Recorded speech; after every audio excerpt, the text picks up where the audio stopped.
Alors, toujours plus près de nous, on va parler un petit peu des entreprises. La commune d'Ors fonctionne. Vous avez des entreprises dans le village? On a une entreprise importante qui est les parpaings, les parpaings et le béton de l'entreprise du four. Et les transports également.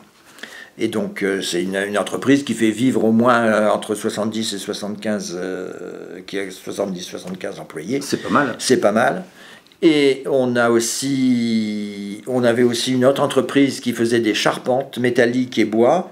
Actuellement, il n'y a plus que la charpente bois qui fonctionne, mais d'autres entreprises sont venues s'installer dans le bâtiment. Et donc, on a à peu près 6 entreprises. Je ne connais pas toutes les fonctions des entreprises, sauf qu'il y a quand même un garagiste pour les vieilles voitures et qui travaille là, et donc ça fait aussi une occupation. Et on a également un maçon couvreur qui habite le village et qui a vraiment qui est très doué, à qui on peut faire confiance, et qui a transformé pas mal de maisons dans le village et même aux alentours, et qui est vraiment quelqu'un de très sérieux, et qui vient d'ailleurs aussi de rénover une chapelle qui se trouve rue d'Huy, une chapelle qui avait été donnée à la commune, mais qui était en très mauvais état, et il l'a restaurée. C'est pas encore tout à fait terminé, et on fera une inauguration quand elle sera terminée.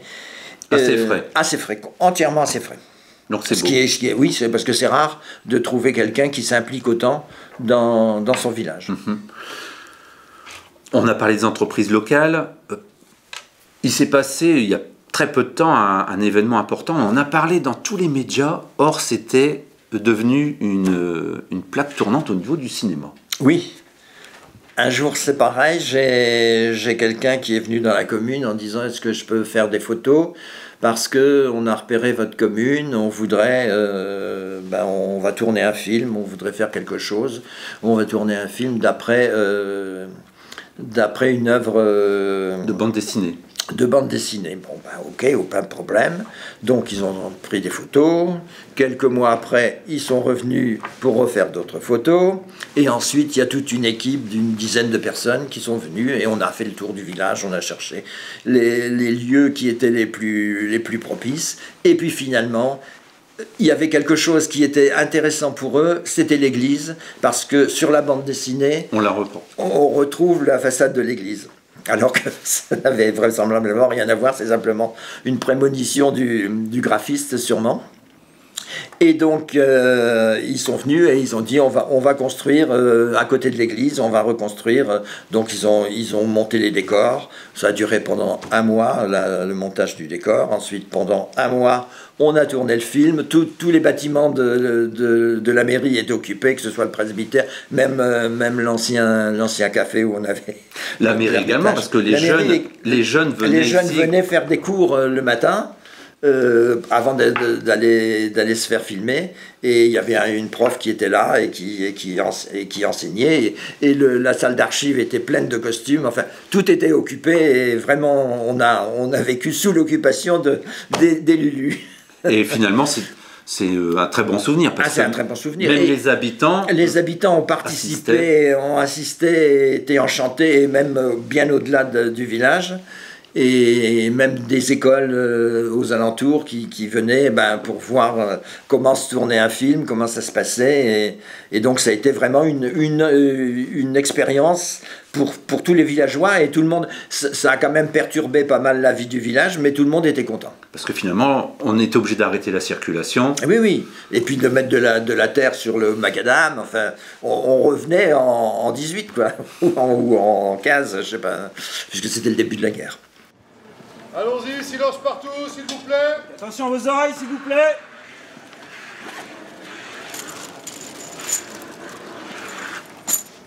Action. Fire. Fire.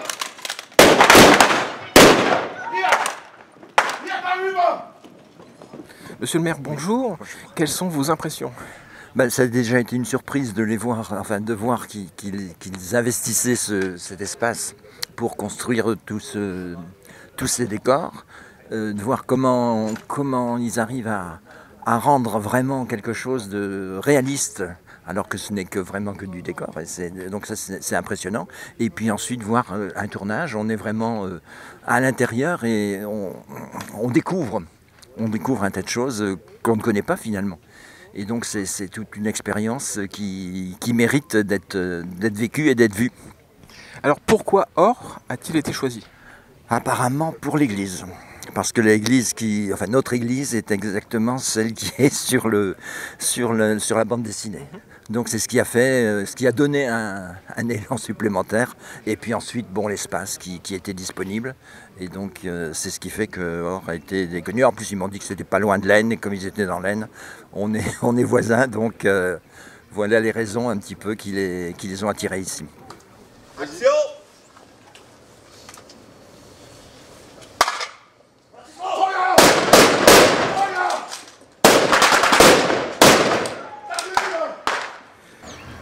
Troisième. 3, 2, 1, top!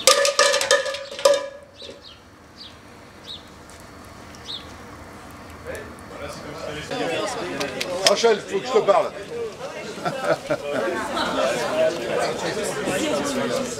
Le là, oui, bien sûr.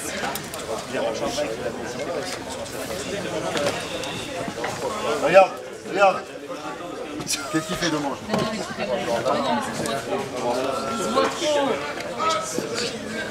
Je sais pas moi. Nous, on reste là-dessus. Nous, on revient pas avec toi. On va sortir du champ, mais on reste là-dessus sur les gars. Tu veux quoi, tu veux? Ludwig. Bon. Ouais. Alors, répétition. Et action. Gewehr ab! Sichern Sie den ganzen Bereich ab und stellen! Jawohl, Herr Rebell!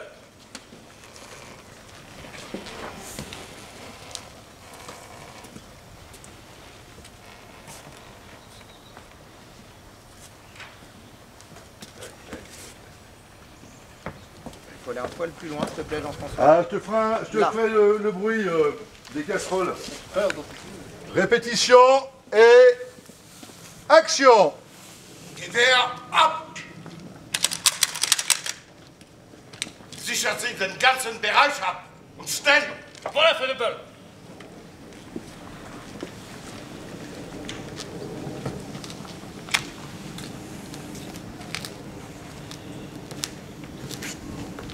Alors, mais ça va pas.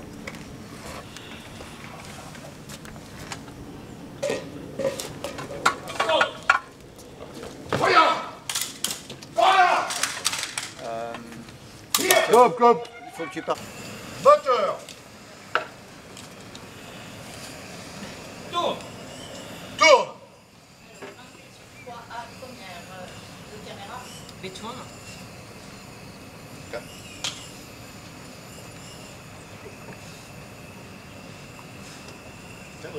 Action. Gewehr ab! Sichern Sie den ganzen Bereich ab und stellen! Feuer! Feuer! Hier, rechts! Feuer!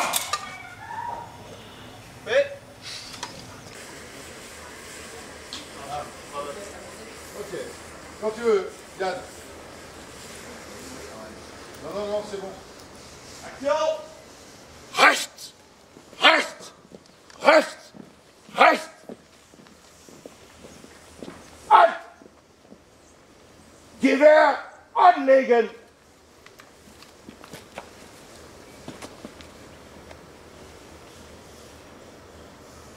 Laden!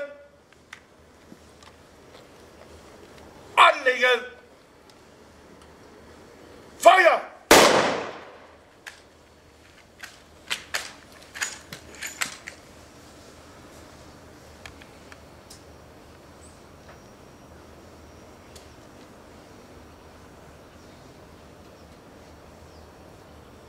Sichern Sie den ganzen Gesellschaft und stellen! Jawohl, Herr Rebell! Top.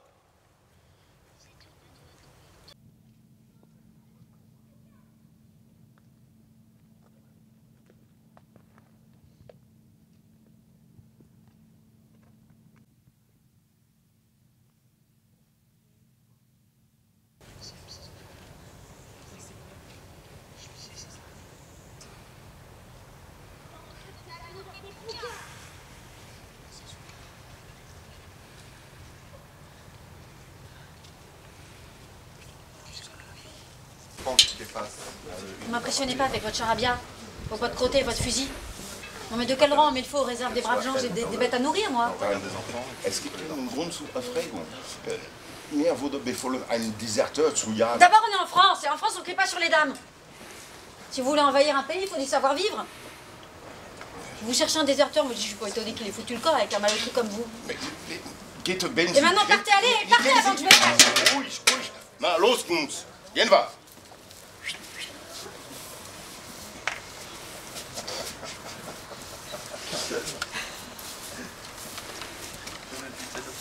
Ouais, je crois que c'est bien, ouais, ouais. Mais tu pourras aussi même les autres. Ouais. Tu vois, Alors quand il dit Rouenzi, je pourrais le... Rouenzi le refrain. Oui, Rouen. c'est ça, Rouen. Oui, c'est ça, Rouen. Est-ce que ce serait pas carrément plus... De parler les uns sur les autres. Oui, et puis même que t'aies pas peur de lui, que tu ailles le voir comme ça. C'est ça. Voilà, hein.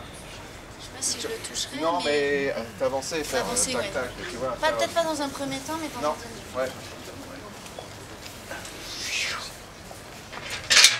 Vous m'impressionnez pas avec votre charabia, vos bottes crottées, votre fusil. Non mais de quel rang on met le feu aux réserves des braves gens? J'ai des bêtes à nourrir, moi. Madame, es gibt keinen Grund zur Erfregung. Mir wurde befohlen, einen Deserteur zu jagen. D'abord, on est en France. Et en France, on crie pas sur les dames. Si vous voulez envahir un pays, il faut du savoir-vivre. Mais wir sind nicht hier Votre mère für... vous a pas appris les bonnes manières? Nein, mais wir sind nicht hier für... Vous cherchez des déserteurs, moi je dis que je suis pas étonné qu'ils aient foutu le camp avec un malotru comme vous. Mais bitte, gehen Sie. Gehen Sie, Befehl ist Befehl. Maintenant, partez là, avant que je me fâche. Allez, partez avant que je me fâche. Na los, gehen wir.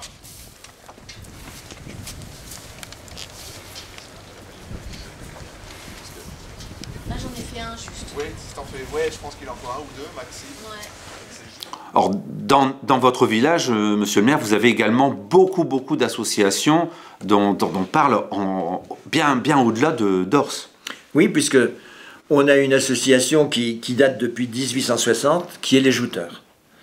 Et cette association perdure. Il n'y a jamais eu d'interruption, quel que soit le temps. Et d'ailleurs, autrefois, ils joutaient sur le canal, mais à une certaine époque, alors qu'ils avaient l'intention de récupérer l'écurie qui était au bord du canal, juste en face de la maison éclusière, mais on s'est heurté à un mur au VNF. Donc, ils avaient l'argent. Moi, je venais à l'époque de récupérer l'ancien presbytère et le terrain qu'il y avait autour. Donc, je leur ai dit, écoutez, si vous voulez, vous pouvez construire un étang. Ils avaient l'argent, ils ont construit l'étang, ils ont construit un bâtiment. Et depuis ce temps-là... Donc, ils peuvent s'entraîner. Ils peuvent s'entraîner, ils sont chez eux, ils font ce qu'ils veulent. C'est un bail amphithéotique. Donc, ils sont là au moins encore pour 50 ans, peut-être même plus. Et ça perdure. Et tous les ans a lieu un championnat de France. L'année dernière, c'était sur la commune. Cette année, c'est à Merville. Et avec 5 associations différentes. Et là, c'est la méthode alsacienne, c'est-à-dire que nous, on tire sur les cordes pour faire avancer les bateaux, alors que là, c'est des rames. Et donc, cette association qui est une méthode alsacienne, donc on allait à Strasbourg, à Schiltigheim, à Merville, à Étreux et à Or. Donc il y a 5, je pense que j'ai cité les 5. Et donc c'est la plus vieille association qui existe et qui est connue de partout parce que autrefois c'était vraiment quelque chose d'important. Il venait tous les habitants des alentours venaient aux joutes. Et ça c'est de père en fils. De père en fils. Pratiquement tous les Orsois avaient au moins jouté une fois. Maintenant il y a pas mal de gens qui ne sont pas du village qui jouent, mais enfin l'essentiel c'est de faire perdurer l'association. Je m'appelle Ethan Bayon et c'est la première fois que je joue. Oui, c'est la première fois aujourd'hui, son premier 15 aujourd'hui, oui. Très fier de lui, n'a pas peur de l'eau, rien du tout, mais franchement, rien à dire.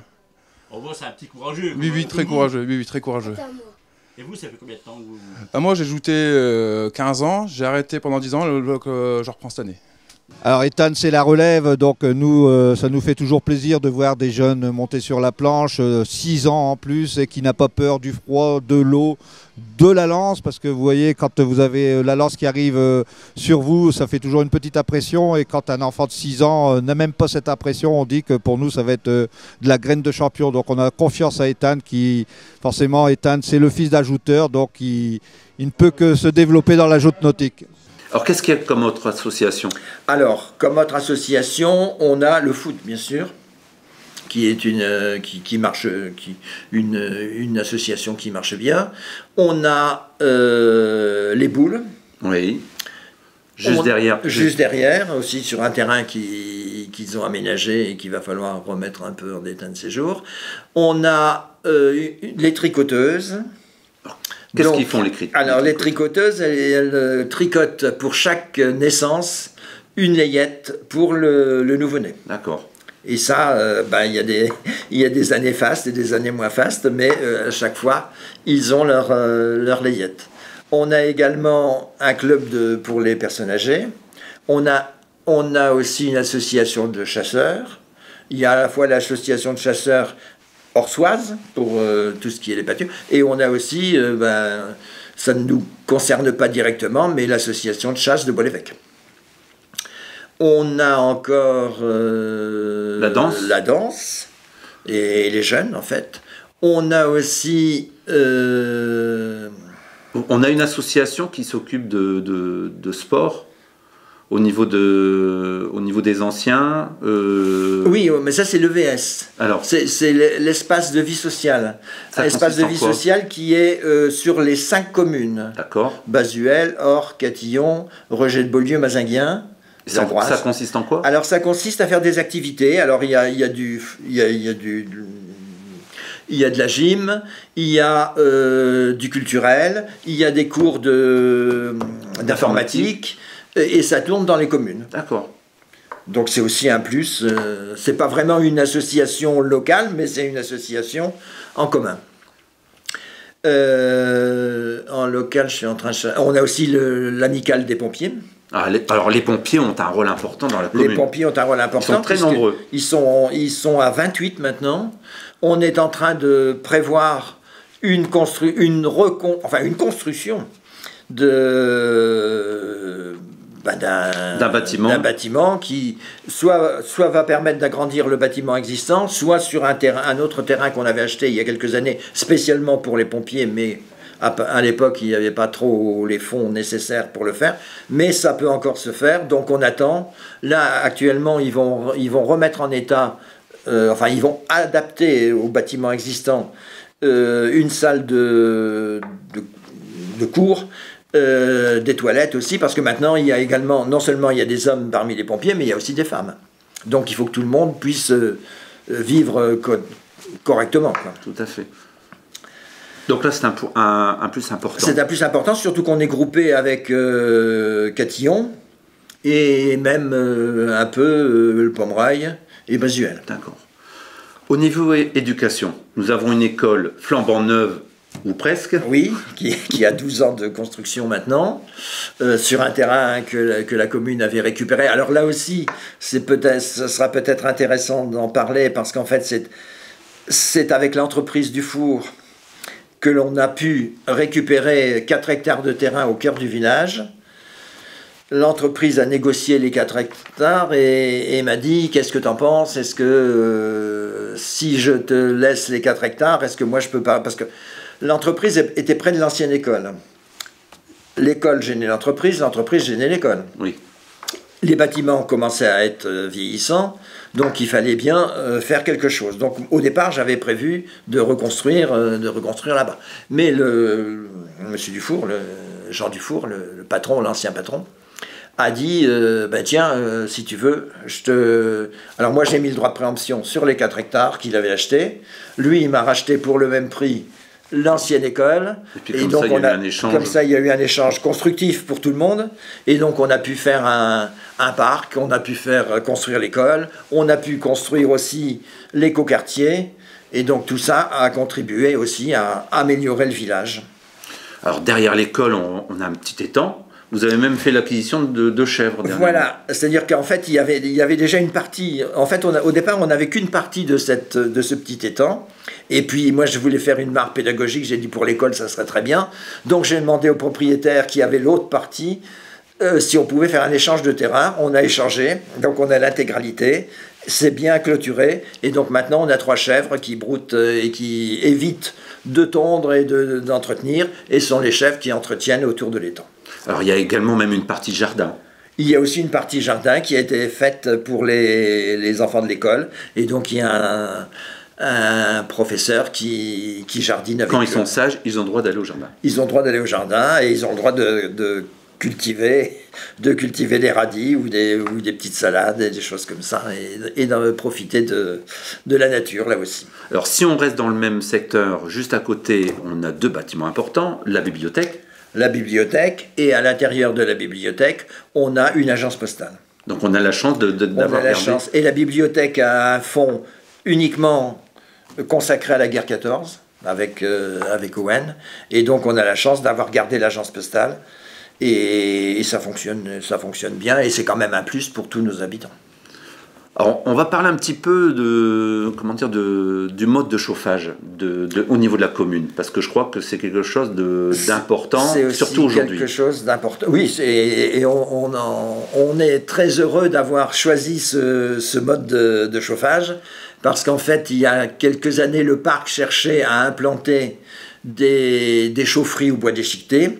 On avait déjà un agriculteur qui se chauffait avec son bois déchiqueté, et donc on a décidé de dire mais si on pouvait chauffer nos bâtiments communaux, donc on a créé un mini réseau, c'était le premier mini réseau sur le parc, un mini réseau de chauffage qui chauffe la mairie, l'ancien presbytère et la salle des fêtes. Et donc, on avait un petit bâtiment qui était derrière le presbytère, qui était le lieu, enfin, qui servait au curé de l'époque pour avoir quelques poules et les toilettes et des choses comme ça, comme on faisait autrefois, puisque c'était une ancienne ferme, si on peut dire. Et j'ai tenu à garder ce bâtiment, on l'a remis en état, et il a servi pour implanter la chaufferie et la réserve de bois déchiqueté. Alors, par rapport au gaz ou par rapport au fioul, l'économie est importante? L'économie est importante. De toute façon, on a eu 78% de subventions pour la construction. Le bâtiment existait, donc ça ne nous a rien coûté. Et dès la première année, je crois qu'on a économisé 5 000 € sur le chauffage. Et là, on a un projet qui est de reconstruire une autre chaufferie au bois déchiqueté, puisqu'on pouvait pas, celle-là ne pouvait pas traverser parce que la distance était trop longue. Donc, on va reconstruire une chaufferie près de l'école pour chauffer l'école.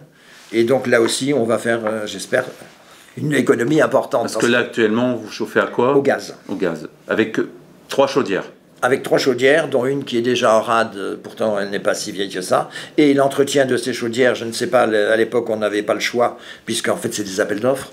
Et on a dû suivre ce que nous disait l'architecte, mais il y a déjà une chaudière qui est en rade, et donc on ne voudrait pas que ça continue, et donc on préfère carrément investir sur une nouvelle chaudière au bois déchiqueté. Et ça permet aussi aux agriculteurs de garder les haies, ça les fait vivre, et ça permet de garder le bocage. En plus. Alors si vous voulez, monsieur le maire, maintenant on va parler un peu de toutes les manifestations. On parle beaucoup de la brocante, mais il y a bien d'autres choses. Oui, oui, il y a déjà, chaque mois de février, on a les foulées d'or, qui regroupent à peu près 600 marcheurs. 600 ou même coureurs. Coureurs, oui, c'est plus que les marcheurs, c'est des coureurs. Il y a les deux. Il y a les deux. Mais enfin, puisque maintenant ça s'est un peu agrandi, oui, on a à la fois la course et la marche. Donc on est même au-delà de 600 personnes, puisque moi je compte 600 personnes de coureurs, mais si on met les marcheurs, ça fait peut-être une centaine de plus. Ensuite, premier lundi du mois de mars, on a Multiforme qui vient faire la marche, c'est tous les ans. Donc ils font à la fois 10 km, 5 km ou 3 km. Donc c'est aussi un moment important.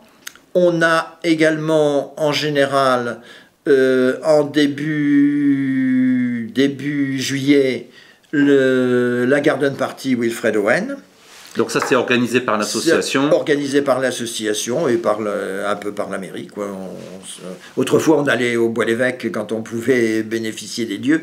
Maintenant, on le fait ou derrière le presbytère ou derrière la mairie, ou même dans la salle des fêtes. Et puis, on a ensuite la période du 15 août, où là, on a... Le mois de juillet déjà, le 14 juillet. Ah, le 14 juillet, oui. Enfin, j'en parlais pas parce que ça se fait dans toutes les communes. En fait. Mais enfin, on a quand même quelque chose d'important qui se fait. On a un concours de boules. Un concours de boules, des jeux pour les enfants, des jeux gonflables pour les enfants. Tour de poney. Tour de poney. C'est quand même une manifestation importante. Et puis, un barbecue, enfin, quelque chose d'assez très convivial. Et également au niveau de la chasse, vous avez un... Alors, ce jour-là aussi, on a un bal-trap qui en général dure 2 jours, le samedi et le dimanche, qui se passe aussi sur la rue de Landrecy, et où il y a aussi pas mal de participants. Ensuite, on arrive au 15 août, juste avant le dimanche qui précède, on a une brocante extrêmement importante, puisque ça couvre l'ensemble du village, et là aussi, on a 350 exposants. Alors, c'est organisé par une association. C'est organisé par l'USOR. Donc, et ça leur le permet, club de foot. Le club de foot. Et ça leur permet aussi d'avoir des fonds pour vivre et de payer les licences. Ensuite, on a le 15 août, ça c'est la tradition, avec la veille, en principe, une marche. Donc, avec les retraite au flambeau. Le jour du 15 août, ça c'est la tradition depuis bien des années, une messe à la chapelle de l'Ermitage. Donc en plein Bois-l'Évêque. En plein Bois-l'Évêque, chapelle qui a été construite vraisemblablement par des récollets anglais qui avaient un ermitage justement à côté, un ermitage qui était quand même important, puisqu'on parle d'un bâtiment de 50 mètres de long sur 30 mètres de large, où les récollets anglais faisaient école. Mais à la Révolution, quand ils ont vu le vent tourner, ils ont préféré regagner l'Angleterre, et ils ont bien fait parce que le bâtiment a malheureusement été détruit. Et donc, c'est une tradition de faire cette messe à la chapelle. Il y a aussi autour de la chapelle 2 sources qui étaient autrefois, enfin qui sont peut-être encore miraculeuses, mais qui étaient autrefois miraculeuses. Et on avait dans cette chapelle, avant qu'elle ne brûle en 18, des ex-voto, des béquilles, des choses accrochées. Cette source était pour les écrouelles, pour les maladies de peau. D'accord. Et donc, après, nous avons les joutes, à 15h en général, chaque 15 août, suivi par un concert à l'église par l'Harmonie de Catillon qui vient depuis plus de 100 ans maintenant, et qui se termine par un vin d'honneur. Voilà toutes les festivités du 15 août. Ensuite, dans l'année, il y a parfois de temps en temps un repas d'association. Avec le comité des fêtes. Le comité des fêtes, entre autres. Qui tourne bien et qui marche bien, et parfois souvent on refuse des clients, si je peux dire. Et puis le 4 novembre chaque année, on célèbre la bataille du canal avec la mort de Wilfred Owen, où beaucoup d'Anglais viennent, et puis on fait une cérémonie au cimetière, on revient à la salle des fêtes pour un petit moment convivial, et après on a en général un concert sur la guerre, sur bien des choses, et un concert de qualité. Et puis chaque année, il y a pour le 31 décembre, la Saint-Sylvestre, on a aussi les pompiers qui font un réveillon. Et ça fait déjà plusieurs années qu'ils le font. Ah oui. Donc l'année est quand même bien remplie, on a quand même pas mal de manifestations, j'en ai peut-être même oublié, mais enfin l'essentiel est là quand même. Merci beaucoup pour cet entretien, monsieur le maire. Votre petit mot de conclusion? Mon petit mot de conclusion, c'est de dire qu'on est dans une commune qui est vivante, et qui a énormément de potentiel, à la fois sur le plan historique comme sur le plan naturel. Et donc le but du conseil et du maire, c'est de faire vivre ça et de faire perdurer ces choses-là, et même de les amplifier, parce je pense qu'on a encore beaucoup de choses à faire. Merci beaucoup. Avec plaisir.